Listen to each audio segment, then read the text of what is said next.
What were the daily routines like of the likes of Jordan or Kobe? One of the big things we do at the Flow Research Collective in our work with executive teams, Tim, is help people build systems and routines for their lives that cause peak performance and increased access to flow state. And I know it would be of great interest to our listeners to get a sense for what an hour-to-hour breakdown in the life of a Jordan or a Kobe is during training season. Well, you know what they did was they controlled as much of the controllable as they can. So once they had those controlled, they were able to be more in a flow state, as you would call it, or be in the zone or clarity, whatever you want to call it, to be able to deal with the uncontrollable.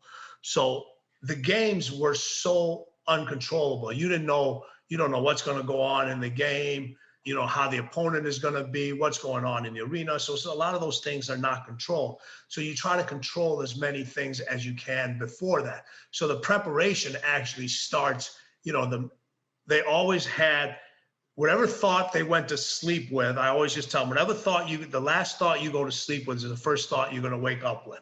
So we always may say, hey, what thought are you going to go to bed with?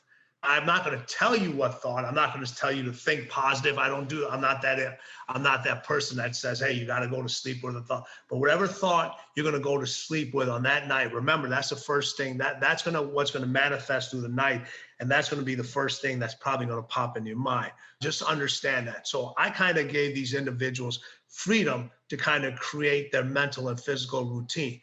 We controlled what they ate on game day. We controlled what they ate on non-game day, the times that they worked out, how they handled tickets. All their practice stuff was already laid out. What they were going to dress for the game was already taken care of. So they didn't have to think about those things.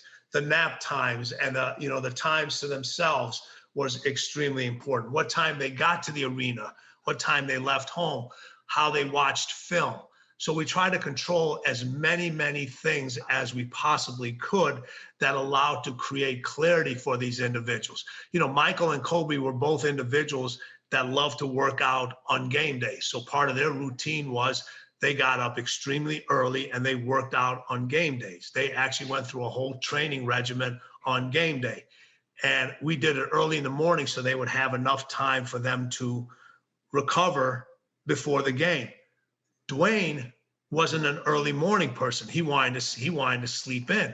So we would arrive for him, his preparation from a training standpoint started when he got to the arena. He used to get to the arena an hour and a half before everyone else did, and we'd go through our rituals over there.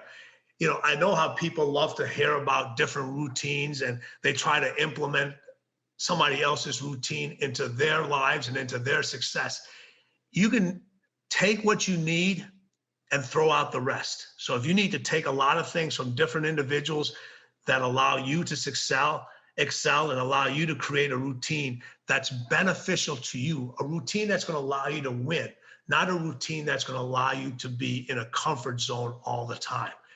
And that's when you get boring. That's when you get stagnant. So one of the things we always did was, we had a special routine, but there was always a challenge in that routine in that day. There was always something to figure out to keep themselves going. The workout might have changed a little bit, or the mental preparation games that we'd play might have changed a little bit. Something just to make sure things weren't getting stale and weren't getting boring. If what you've heard on Flow Research Collective Radio has been helpful, please consider doing us a solid and leaving us a review on Apple Podcasts, Spotify, or wherever you are listening to this.